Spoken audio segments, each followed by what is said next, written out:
Silver! A fiery horse with the speed of light, a cloud of dust, and a hearty Hi-Yo Silver, the Lone Ranger.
With his faithful Indian companion Tonto, the daring and resourceful masked rider of the plains led the fight for law and order in the early western United States.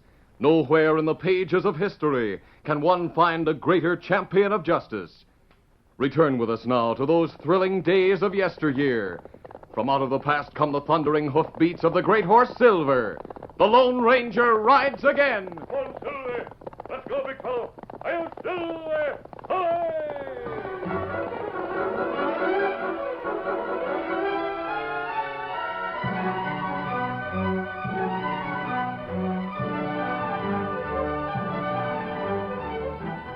In general, the Indian tribes in the Southwest Territory had been subdued, with the exception of a ruthless band of Apaches under the leadership of Chief Running Horse, who with his braves had been driven southward from New Mexico Territory and were settled west of the Pecos.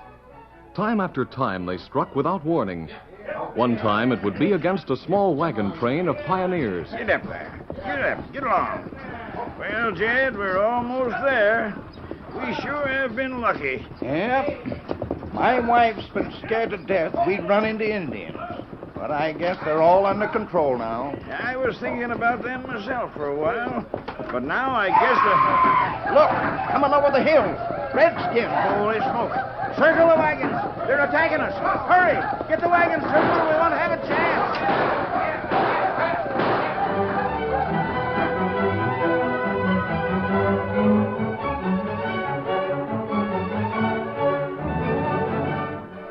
And from time to time, Running Horse led his braves in raids on small settlements, usually at dawn when the townspeople were unprepared.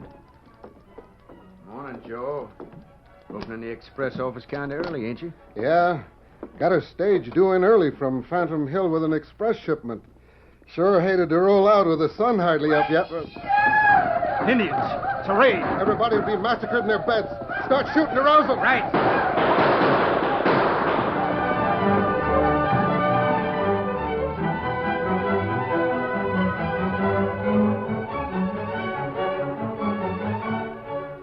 The brazen and ruthless raids of Chief Running Horse and his braves were of great concern to Colonel Anderson, Commandant of Fort Stockton.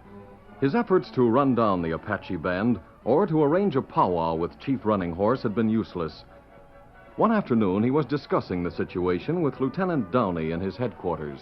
Chief Running Horse and his savage band must be stopped at any cost, Lieutenant. Their killing and plundering have aroused protests even from Washington. I know, sir. I asked for reinforcements so we might try to wipe out the chief and his tribe. But, well, here's a dispatch I received from the powers that be. Came this morning. Uh-huh. We suggest it will be more desirable to make a peace treaty with Chief Running Horse. since such a treaty will influence many other tribes still unfriendly to our occupation in the West. Yeah, what do you think of that? They don't realize the situation, sir. In my opinion, Chief Running Horse and his savage tribe deserve to be wiped out, and the sooner the better. Of course. But our opinions don't count in the matter. That so-called suggestion is really a command, as you know. Yes, sir, I do know. Puts us on the spot. We lost 6 fine men trying to plan a meeting with Running Horse. That's true, sir. He's too treacherous to approach even under a flag of truce. Yet, according to that dispatch, we're supposed to come in? Beg pardon, sir. What is it, Sergeant? Mago, the Indian scout, has arrived, sir. He says he must see you right away. He brings an important message from Chief Running Horse. A message from Chief Running Horse? Bring Mago here immediately, Sergeant. Yes, sir. Colonel will see you, Mago. What do you make of it, Colonel? Don't know, but we'll soon find out. Here he comes. Go right in. How? Me bring message for White Chief. Is it really a message from Chief Running Horse? That right. Mago captured by Apaches. Them take Mago to Chief Running Horse. Mago think maybe him die at stake. What happened? Chief Running Horse say him let Mago go. If Mago take message to White Chief at fort, me bring message. Well, this is a break, Lieutenant. What is the message, Mago? Chief Running Horse say White Chief of fort bring officers come Indian village 2 suns from now at sunrise. That means day after tomorrow, sir. I know. What's the reason Chief Running Horse would have us come to his village, Mago? Him say come for powwow, talk of peace. What proof do you bring that the chief sends this message? Me bring wampum belt from Chief. Here. I see. What do you make of it, Lieutenant? That's an Apache chief's wampum belt, all right, sir. And I guess Mago speaks the truth. It's hard to believe. Mago tell truth. Get wampum from Chief Running Horse. Him say Mago bring back answer pronto. You tell Chief Running Horse I'll come to his village with my officers for the powwow at sunup, 2 suns from now. Me tell him. Me go now. Colonel Anderson, how do you know this isn't a trick, a trap, sir? Chief Running Horse is treacherous. I know, but we won't go into his village without being on guard, Lieutenant. This is our chance. I can't let it go by. We'll have to take the risk.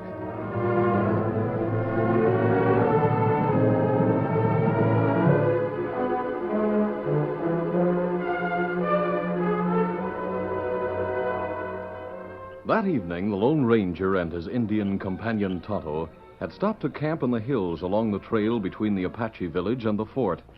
As they prepared supper, the 2 men talked. We've come here, Tonto, to offer our help in subduing Chief Running Horse and his savage tribe. Me know. Before we go on to the fort, I'd like to figure out some plan of action that I could lay before Colonel Anderson. That's good idea, Kimasabi. After we eat, we'll ride over toward the Indian village and see how they're situated. And perhaps we can think of something. Drastic action will have to be taken against the chief and his braves before they go on the warpath again.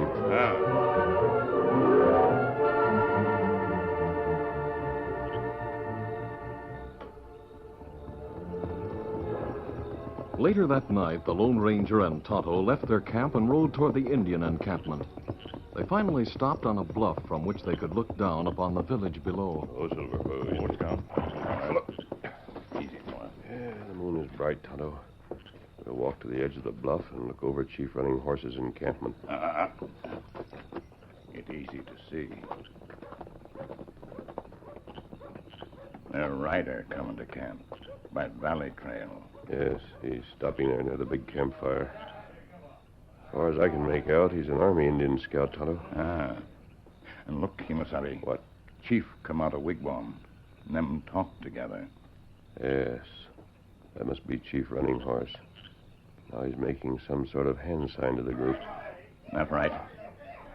Oh, him give news that Indian scout bring. I'd certainly like to know what news he brought. Indian scout mount now. Him get ready to leave village. Let's get back to the horses, Tonto. Hurry. And what we do now, Kimasabi? We're going to follow that scout after he leaves the village. Easy, Bigfoot. Easy, Scout. Easy, fella. Come on, Silver. Get him up, Scout.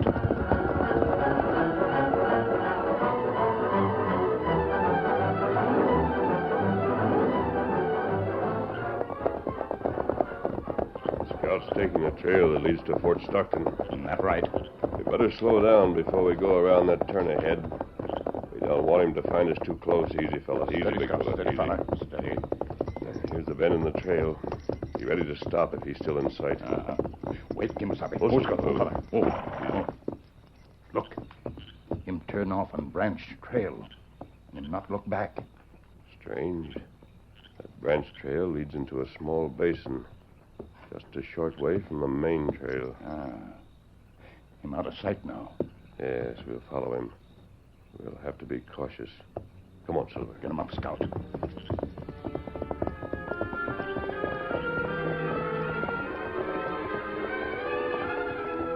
Riding slowly, the Lone Ranger and Tonto turned into the branch trail behind the man they were following.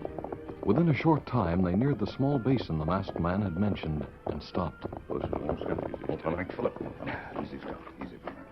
We'll leave the horses here in this clump of trees, Tonto, while we go by foot to the bluff overlooking the basin. All right, come on. Moving quietly, the two men walked to the low bluff from which they could see into the small basin. Arriving there, they cautiously peered over the edge. Look, Tonto. A small band of Indians are camped there. And them unloading rifles from pack horse. Look like. Yes. Me see by light of campfire. Them Apaches, Kimasabi. Must be some of Chief Running Horse's braves. Not right. I don't know what they're getting ready for. There's some reason for that band of Apaches to be here. And it not good. I wonder. You put up hands. You not move or me kill. It Indian scout. Him come up behind us. Me find out you fella. Me take horse in a basin. Then me come out on foot. Hide in bushes and watch. I see. When you go up past the bluff, me go follow. All right. You're the drop on us. Now what? It good me catch outlaws. You plan steal Indian rifles, maybe. We're not outlaws. We not come to steal rifles. You go down pass and go in a camp. Me take outlaw spies to Apaches. Apache braves soon torture truth from you. Now, you go. For a moment, the masked man stood motionless before the glaring half-breed with a pointed gun. Then, with a meaningful smile, he gazed beyond Mago and slightly nodded his head as if signaling someone behind the half-breed. For a few seconds, Mago quickly glanced around. Those few seconds were enough. The Lone Ranger moved fast. I'll take that gun. You not take him. So quiet. No. You not need help. Him still wonder what happened. He fell for an old trick, Tonto. Let's get back to the horses. You hit him plenty hard in chin. Yes. Ember! He's yelling to the Indians. Them come out of basin. We get the horses quick. Come on. They'll be coming out in a minute. There are the horses. Easy, big fella. Easy, Scout. Easy, fella. Come on, Silver. Get him up, Scout.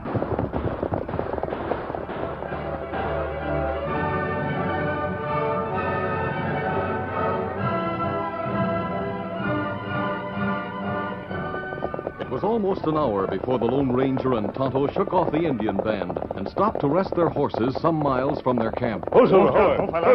Go, fella. It better we not try to fight Indians. Seem like many in band. Yes, that's right. I'd like to know the reason why they're camped in that hidden basin.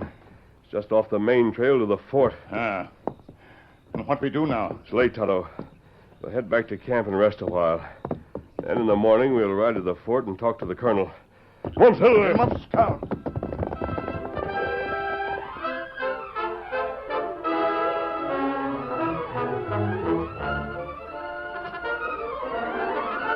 The curtain falls on the first act of our Lone Ranger story. Before the next exciting scenes, please permit us to pause for just a few moments.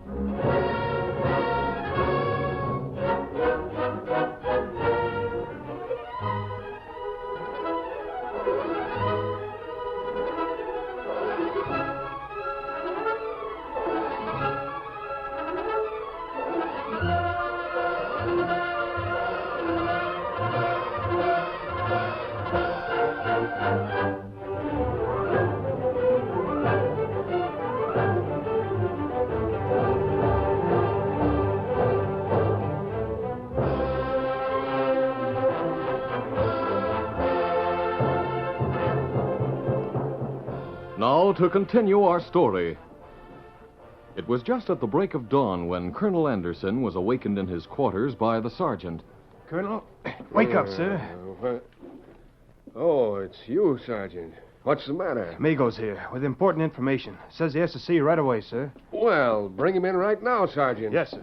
Let's see, I better look presentable. Lieutenant Downey. Lieutenant. What? Oh, yes, Colonel. Get up quickly. Mago is here with important information. The sergeant is bringing him right in. Yes, sir. Get these boots on. There, just about ready to see him now. I wonder if Chief Running Horse has changed his mind, sir. I can't say, but we'll soon know. Come in. Here's Mago, sir. Good morning, Mago. Oh. Well, you can leave now, Sergeant. Yes, sir. What brings you here so early, Mago? Has the Apache chief changed his mind? Him not change mind. Me come here tell our outlaws who try sell rifles to Apaches. Gun runners, eh? Go on. Outlaws, two. One mask, other Indian, come camp to sell rifles to Apaches. Chief Running Horse want make peace. Him have braves chase outlaws. Them get way. How do we know Chief Running Horse did this? Chief Running Horse tell Mago bring pack horse with rifles to White Chief at fort as proof. Warn White Chief about outlaws. Guess the chief is really trying to show us he wants peace, Colonel. Yeah, that's right. Lieutenant, you go out with Mago and check his story about bringing a pack horse loaded with rifles. Yes, sir. And send out some troopers to hunt them. Warn the entire battalion to be on the lookout for a masked outlaw and an Indian. Yes, sir. Right away. Come along, Mago. Mago, you tell Chief Running Horse we're convinced now that he speaks the truth when he says he wants peace. We'll be happy to meet him at the powwow tomorrow morning.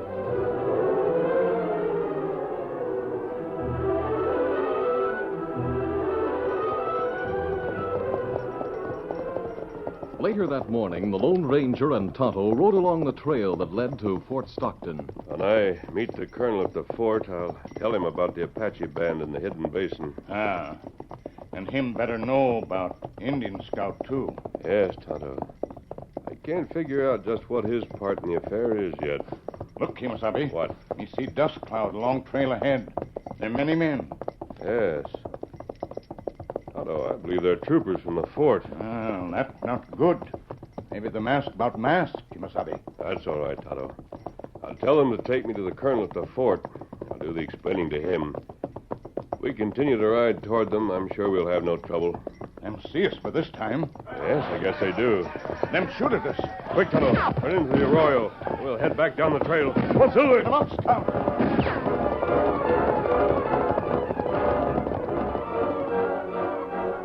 Knowing they couldn't get close enough to explain and not wishing to shoot at the troopers, the Lone Ranger and Tonto quickly turned aside into an arroyo and headed back along the trail.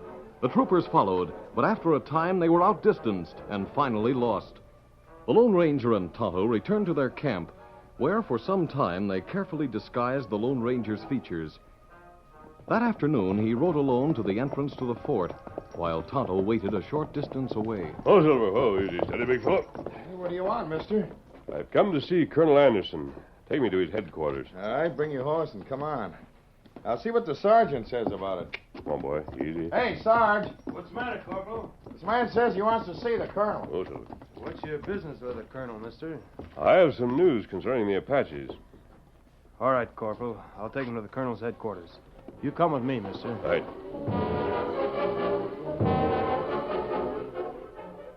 A short time later, the Lone Ranger, with his features disguised, was ushered into the colonel's quarters. Come in. This is a man who wanted to see you, sir. Oh, come in, sir, and explain your visit. Thank you, Colonel. Sit down, Mr. Yeah, thanks. The name doesn't matter, Colonel Anderson. Perhaps this will make me known to you. What's it? Silver bullet.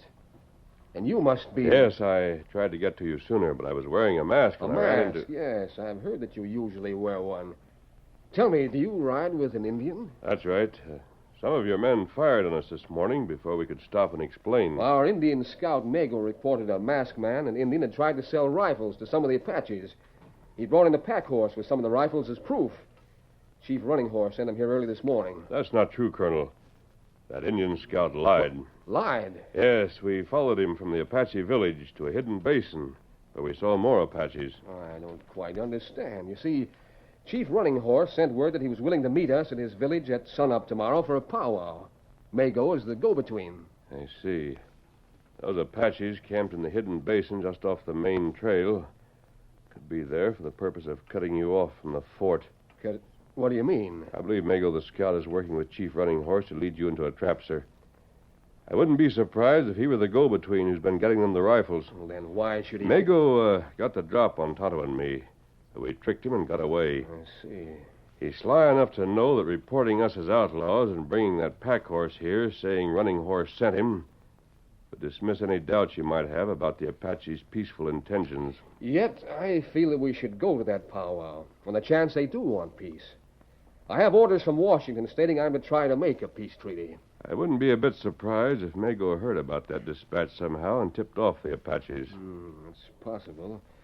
I'll send out men to see about the band of Indians in that hidden basin right away. I know, Colonel.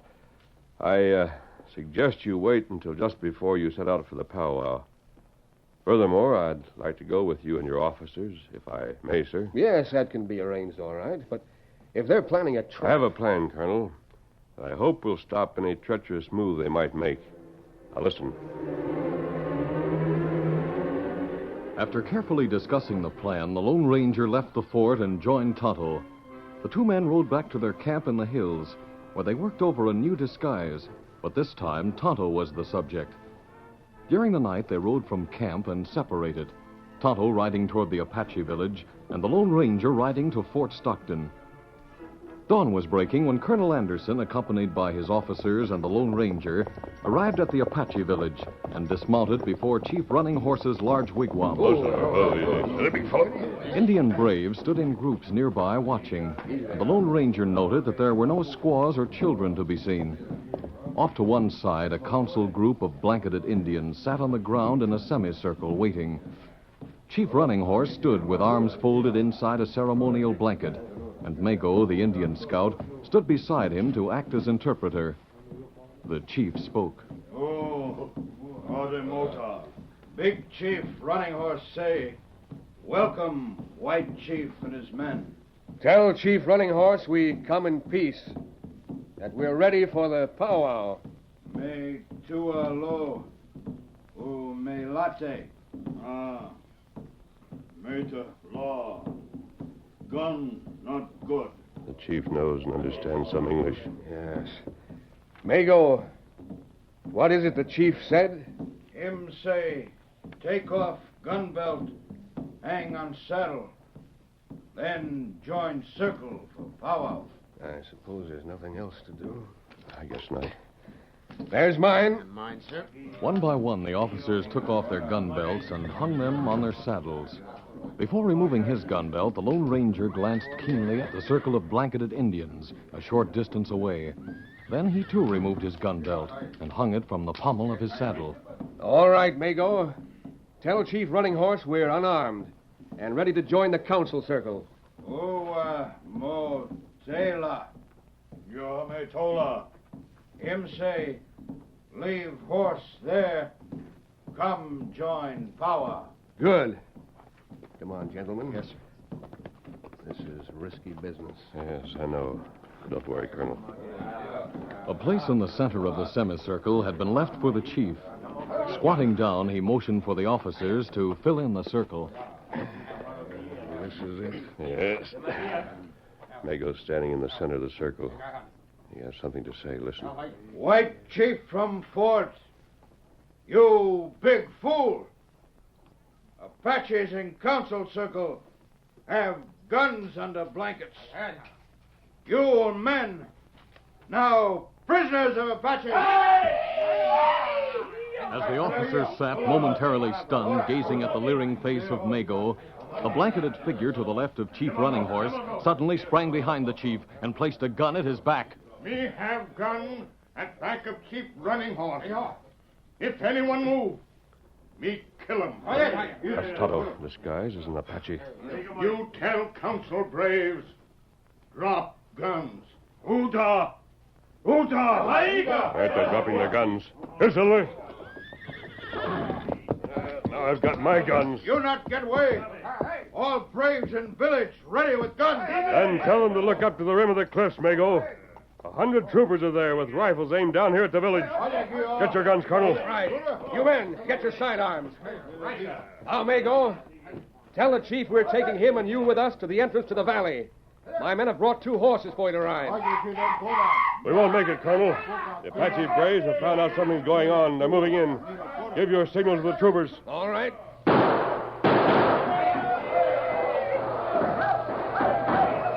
For several minutes, the battle raged. The Lone Ranger moved quickly to Chief Running Horse's side and spoke rapidly. I'll tell your braves to stop fighting, or it'll all be wiped out. Tell them. Humilete! Humilete! Listen, some of my troopers are coming into the valley. Thanks to you and your Indian friend, we stopped Running Horse and his Apache treachery. Colonel, troopers were sent to the base and captured all the Apaches waiting there, sir. Good. Lieutenant Downey. Yes, sir. Tell the men to round up everyone in the village and keep them under guard until they can be sent to a reservation. We'll take the chief and that traitorous Indian scout Mago back to the fort with us. Yes, sir. They won't give us any more trouble, sir. Well, Colonel, it seems everything is under control. Apache's not expecting. You played your part well, Tonto.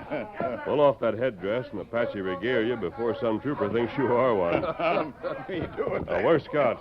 Well, him hidden outside entrance in a royal. You can ride out there on Silver with me, then. Easy, big fellow. Adios, Colonel. Adios. Goodbye, my friends, and many thanks. Come on, Silver. Colonel, may I ask who that tall man is, sir? He's mighty clever to come up with a plan without with these Apaches. He's clever, all right, and so's his Indian friend. They're the 2 so-called outlaws we sent men out to hunt yesterday. See, that tall man usually wears a mask. A mask? Yes. He's known in this territory as one of the bravest men in the West, the Lone Ranger.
This is a feature of the Lone Ranger Incorporated, created and produced by George W. Trendle, directed by Charles D. Livingston, and edited by Fran Stryker. The part of the Lone Ranger is played by Brace Beamer.